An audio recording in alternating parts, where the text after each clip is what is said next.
What's up, family? Hey, we're gonna have a real heart-to-heart, deep discussion today. Okay, um, healing the inner child. This is probably gonna be part one, and this is acceptance. Acceptance. Sit back and buckle up your seatbelts, cause it's gonna get heavy for some of you. You know what I mean? And it is what it is. It's part of our growth and development. Something that every single one of us have to go through. Say that again.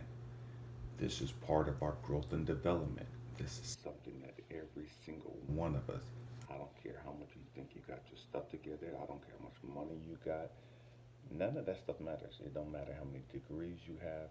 We all have to go back and heal that inner child. You know what I mean? And we're starting with acceptance because, man, acceptance is the great majority of our issues, the root cause of our issues. Stay with me, we're going to go somewhere. In the past, I've made a couple of videos on triggers.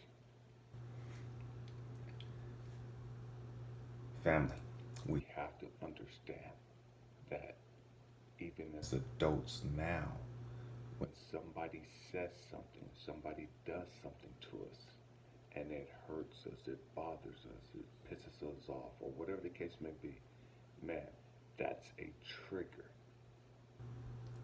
It's a trigger. And what I mean by a trigger, it's a deeper wound. What they did, what they said, just reminded us of all of the pain and suffering that we endured along our way in regards to that issue. Stay with me. This is going to get deep. I'm going to speak for me. Okay? Speaking for me, the great majority are going to be able to understand where I'm coming from. The great majority of you are going to be able to relate. You know what I mean? If you're honest with yourself. Okay? So, acceptance. I've always had an issue with being accepted. Okay? By my family members. I never felt accepted by my aunt. I never felt accepted by my siblings. My two of my sisters, put it that way. Um, when I went to school, I never felt like I fit in. I felt like I fit in only in certain aspects. Stay with me. In elementary, with the blacks, I felt like I fit in when it came to fighting. I fit in when it came to sports. Because man, I could do those things. You know, to the white kids, I didn't fit in with them in that regard. You know what I mean? Because the great majority of them couldn't fight as well as I could. You know, they didn't have the athletic ability that I did. You know what I mean? And so they didn't feel like they could hang out with me when it came to that because I was extremely competitive. However, on the flip side, when I was in classroom, man, I was in the top two, three of my class as far as reading, language arts, math, all that stuff, you know what I mean? And so with the white kids, man, they're like, man, they want to hang out with me because they saw me as being so smart, you know what I mean? I was with them and above them. A lot of them, this is not a black and white thing. Don't make it that, you know what I mean? Um, and so, but with the black kids in class, man, I didn't fit in with them, you know what I mean? Because they weren't on that level as far as language arts, reading, and math and all that. They weren't on the level that I was at, you know what I mean? I didn't study, stuff just came easy to me, you know what I mean? And so in the classroom, I had one set of peers. But when it came to recess, when it came to lunch and everything else, man, I had another set of peers. You know what I mean? And so I felt like I only fit in when I was within that circle, you know what I mean, during that time frame, if that makes sense. But I never felt like I was truly accepted for me. Stay with me, we're gonna go somewhere. When it came to fighting, I was accepted because I could fight. And I didn't fear anyone. When it came to sports, I was accepted. I was always one of the captains because I was so athletic and I was good. You know what I mean? And so I felt like, man, the blacks accepted me for this, but they didn't accept me for my intelligence. They didn't accept me for the knowledge and stuff that I had naturally. You know what I mean? I felt like the white kids and the Asian kids accepted me for my knowledge and the wisdom that I had, but they didn't accept me at recess. They didn't accept me when it came to sports and fighting and all that other stuff. Okay? And so as I grew, even the young ladies, that I was interested in, I felt like they accepted me for part of me.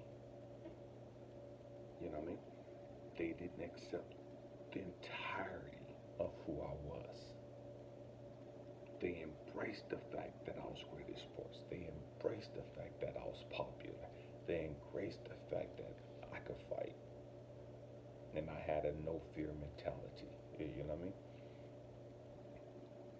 But they couldn't embrace the intellect. And so I've always felt like I had to dumb myself down. Stay with me, we're going to go somewhere. We're talking about acceptance. Acceptance. And what I had to realize in life through all my relationship failures, was that, man, because I always felt like people, they accepted just bits and pieces of me. Just bits and pieces of me. I couldn't be really me. I couldn't let them see all of me because they were going to reject certain aspects of me. And if you reject certain aspects of me, then you reject me. What I didn't understand was, man, Elijah, you don't accept all of you. You don't accept every aspect of who you are. You're rejecting certain aspects of your personality. You're rejecting certain aspects of yourself. Stay with me, we're going to go somewhere. And so I had to learn that, man, that acceptance, that lack of acceptance, went all the way back to my childhood. And although I'm grown now, every time I feel like I'm not being accepted, it's a trigger. It's a wound. It's like somebody's taking a knife and reopening an old wound. Why? Because they are. Because that acceptance didn't just happen, or that rejection didn't just happen right then. It happened right then, but it was a trigger, it was a domino effect all the way back to my childhood. It's all connected. It's all connected. And so what I've had to learn was that, man, I have to go to the root cause of my rejection. I have to go to the root cause of where I didn't feel accepted. And I have to heal that. I have to understand why that occurred. Stay with me, we're going to go somewhere, and it's about to get deep, okay? And so I discovered doing my shadow work. And shadow work is just when you go into your subconscious mind and you start bringing everything to the surface. You start bringing everything to your remembrance. You start bringing everything to your conscious mind, okay? And so whenever you hear somebody saying shadow work, I say that a lot. All I'm talking about is, man, I'm going down into my subconscious and I'm bringing all that stuff back up. Why? Because I have to understand what's going on. In your subconscious thoughts lies everything. And what do I mean by that? Man, your subconscious thoughts remembers everything. It's a bank, it's a memory bank of everything you've ever experienced. Everything. Nothing is ever forgotten in the subconscious thoughts. Nothing is ever lost in the subconscious thoughts. Everything is there.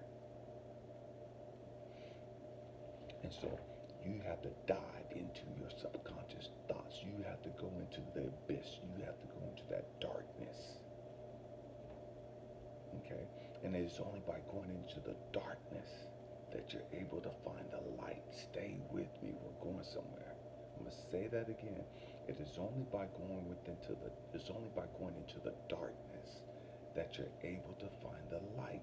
And what I mean by finding the light, finding the answer, understanding who you are and why you are that way. You got to go into the dark. You got to go into the jungle of your mind. Most of us are scared or terrified of that, and so we never do it. We fear the unknown. And so, for me,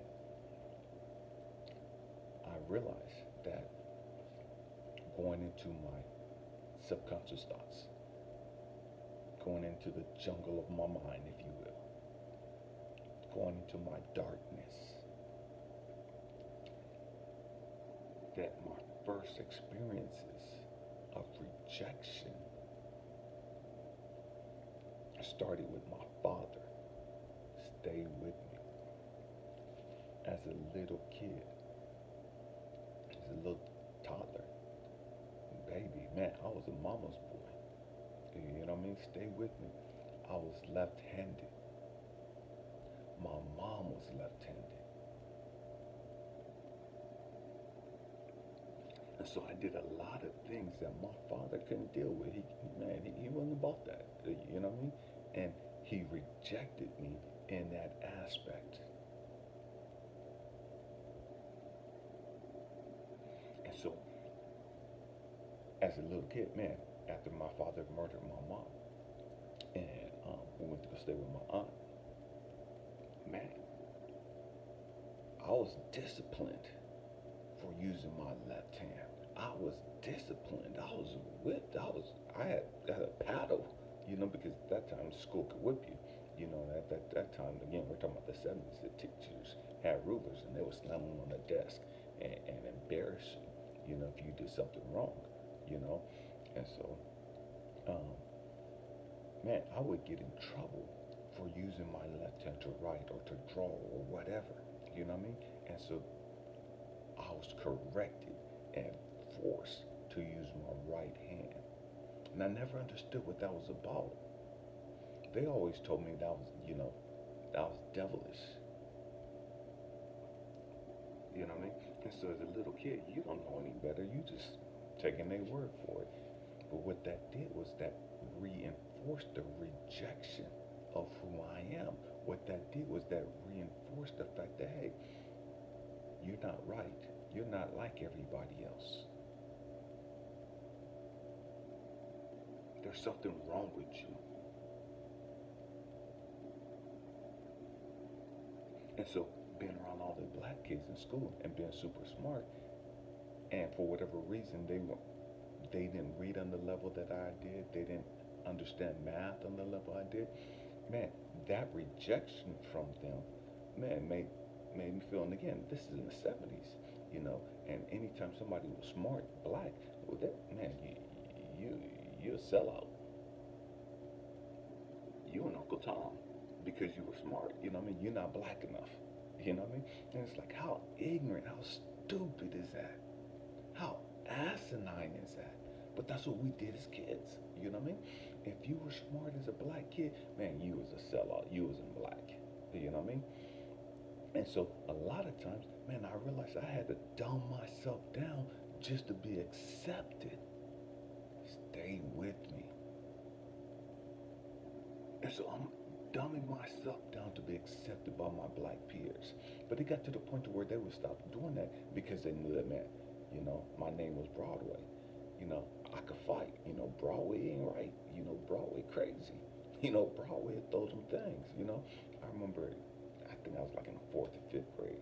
I had a broken hand. One hand was in a cast. And I'm still out there fighting, not with the broken hand, but with one hand. And it's like I never really got in fights for me. Stay with them. Still talking about acceptance. I always got in fights for other people, protecting other people, sticking up for other people. I wasn't a bully. I was always, quote unquote, Captain Save a Ho. I was always protecting other people because I know what it felt like to get picked on. I know what it felt like to be rejected. So as a little kid, I grew up always trying to protect everybody else because I had issues with being accepted. And I know that they had issues with being accepted because they're getting picked on. And I wasn't going to allow that, not while I was around. You know what I mean? We're still talking about acceptance, healing that inner child. And so as I got older, it's like, man, how come these people can't accept me? How come these people rejected me? Man, what the heck is wrong with these Christians? What the heck is wrong with these church folks? I don't dress the way they dress. I got all these tattoos. I used to have ear piercings and I had nose piercing. You know what I mean? It's like, oh, they don't like me. They don't. It's like, oh, because I talk back, because I question this. I read for myself, and that's not what the Bible says. And whoop de whoop. You know what I mean? And so it's like, man, I question authority. And I question authority not because I just question authority. Man, I can read for myself, and that's not what this is saying. You know what I mean? Don't just tell me some stupid stuff and think that I'm just going to accept that. Still talking about acceptance. And what I had to learn through all the rejections as a young adult and into my midlife, all the times that women walked out of my life, you know what I mean? All the times people didn't want to hang out with me, all the rejections. What that had showed me was that, man, Elijah, you have to learn to accept yourself. You can't talk about self-love if you don't like yourself, if you don't accept yourself. You can't love yourself. I'm going to say that again. If you don't like yourself, you can't love yourself.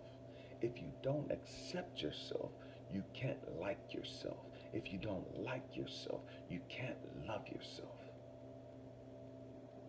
And the great majority of us have issues with liking ourselves. We don't accept ourselves. We accept parts of ourselves, but we don't accept the other aspects of ourselves. And if you don't accept any aspect of who you are, then you're rejecting part of you, which means you're rejecting yourself.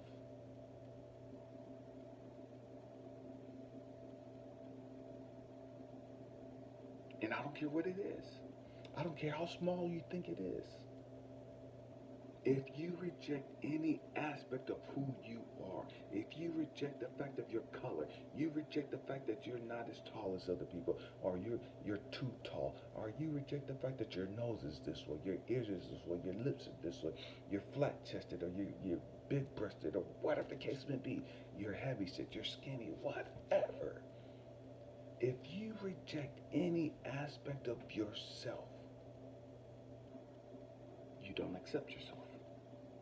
And if you don't accept yourself, you don't like yourself. And if you don't like yourself, you can't love yourself. End the question. End the conversation. There's no ifs, ands, buts about it. I don't care how you sugarcoat it. I don't care how you twist it up. And everybody say, oh, I love me, I did that. No, you don't. Stop lying. You're lying to yourself. If you reject just a piece of you, you're rejecting yourself. If you reject the fact that your feet are too big, if you reject the fact that you got big eyes, if you reject the fact that Your hair is a certain way. If you reject any part of you, you reject all of you. And what I mean by that is you're always going to do things to try to cater and block that part out that you don't accept. And you're always going to be mindful of it and tearing yourself down as I'm not good enough because I'm fat. I'm not good enough because of this. I'm not good enough because of that. Oh, they don't like me because of this. They don't like me because of that. And so I got to hide these parts from them because I don't want to be rejected. I don't want them to know this about me because they're not going to accept me. I don't want them to know that I'm from the hood. I don't want them to know that I'm from a broken family and that my family's dysfunctional and chaotic and full of demons. You know what I mean? I don't want them to know that about me because then they're not going to accept me. I don't want them to know that I grew up poor or I grew up on this side of the town because then they're not going to accept me. I don't want them to know that my dad was a murderer. I don't want them to know my dad was in the gangs or my dad did this or my mom did this. My mom walked the streets. My mom was a hoe. My mom was a crackhead. My mom was a da-da. We don't want people to know these things about us because we don't want them to reject us.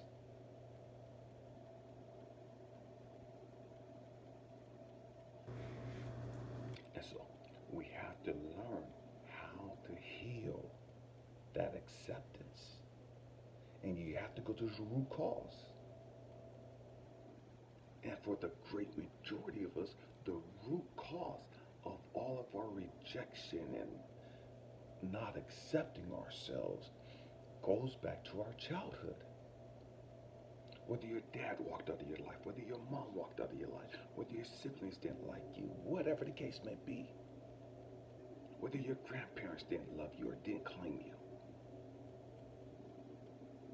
all of our rejections, all of our accepted issues go back to our childhood. And so we have to learn how to deal with that. And we miss the most important part.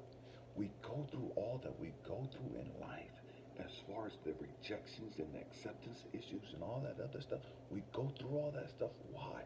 Because it's all coming to teach us, hey, you have to learn to accept yourself.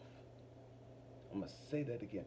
You have to learn how to accept yourself. You have to learn how to like yourself.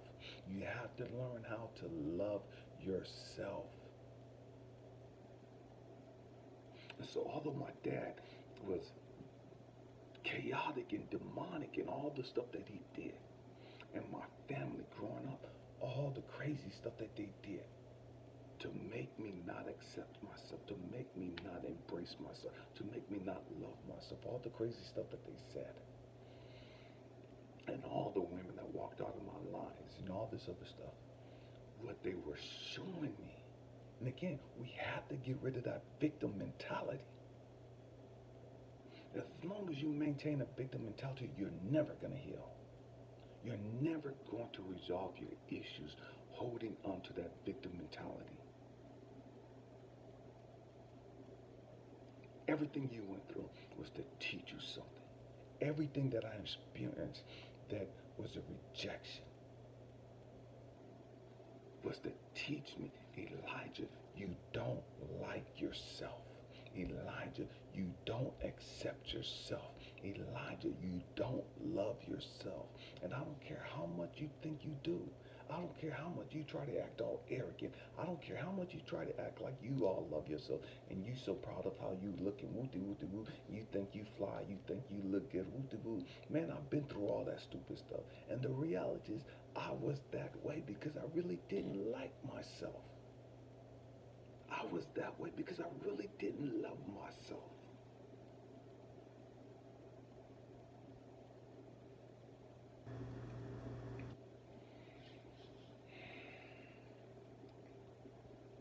So how do you heal child of acceptance issues? How do you heal the inner child of abandonment issues, of self-hate? You know what I mean? How do you heal these wounds? How do you heal these things? You got to go to the root cause. You have to understand where it came from. And then you have to understand that, man, and so many of us, we take the blame game as far as the victim mentality. Oh, my dad did this, and my dad did this, and the reason why my dad did this, da, da, da, da, and that's why I'm this way. No, no, no.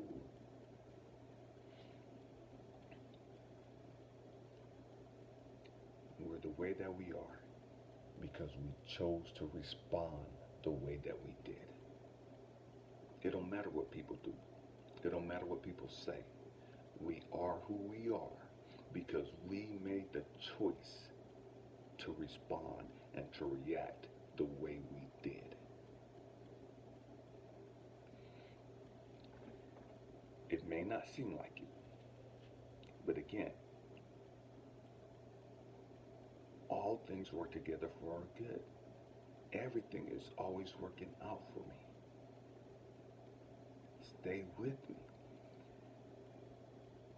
If everything is always working out for me, if all things work together for my good, then why the hell did I have to go through all the stuff that I went through? It wasn't that my dad was doing that stuff to break me. It wasn't that all these people was doing that stuff to destroy me. Those people were doing those things to teach me, Elijah, you have to learn how to accept yourself. You have to learn how to embrace and like yourself. You have to learn how to love yourself. Because as long as you're dependent on anybody else and everybody else to accept you, to love you, man, you're going to be like a leaf just being tossed to and fro. You're going to live a chaotic emotional life.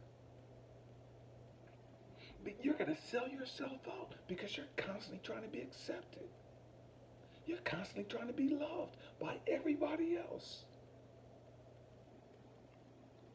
You have to learn how to accept, how to embrace, how to love yourself. Why?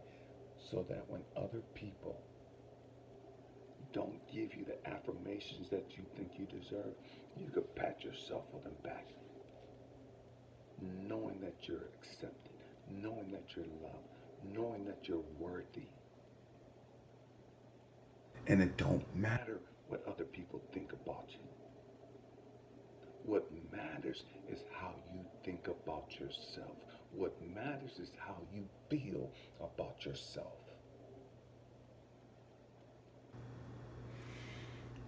You look on social media and you see all these people showing you all, on TikTok and just everywhere. All these women, all these dudes just showing pictures of themselves and just, man, trying to get likes, doing stupid stuff for attention. All these attention seekers. Why? Because we can say, oh, because they want the likes and the money and the fame and woo-doo. No, it's deeper than that. It's deeper than that. It's because these same people didn't get the attention that they felt that they needed as a kid.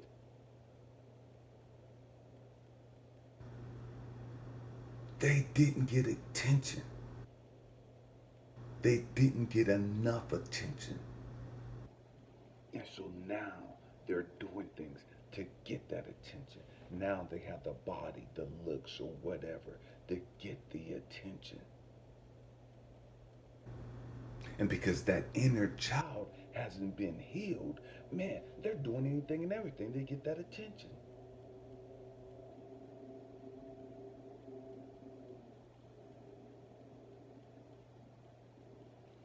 Same thing with acceptance.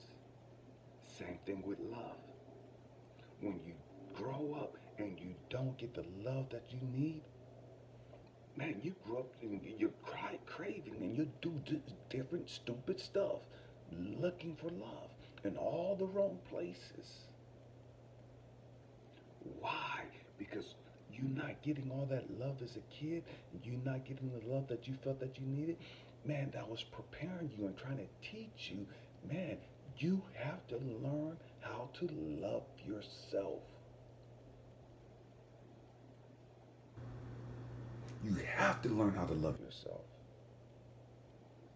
You want everybody else to love you because you don't love yourself. You want everybody else to like you because you don't like yourself. You want everybody else to accept you because you don't accept yourself.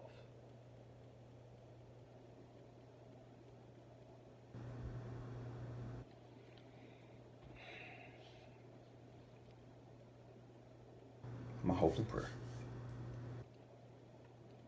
is that you take some time, however long it needs, and it's going to vary for each of us. And you're going to resolve certain issues. But there's going to be further issues, and more issues, and more issues, and more issues. You know what I mean?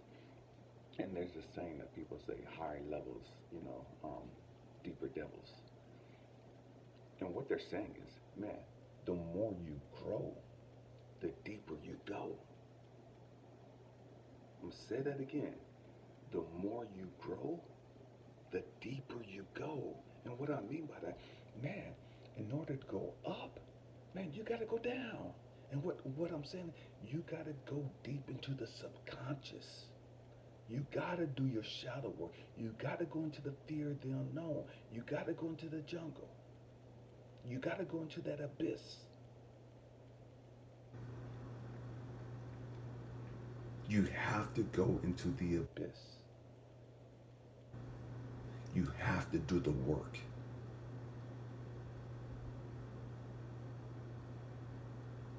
And the deeper you go, the higher you'll grow. I love you guys.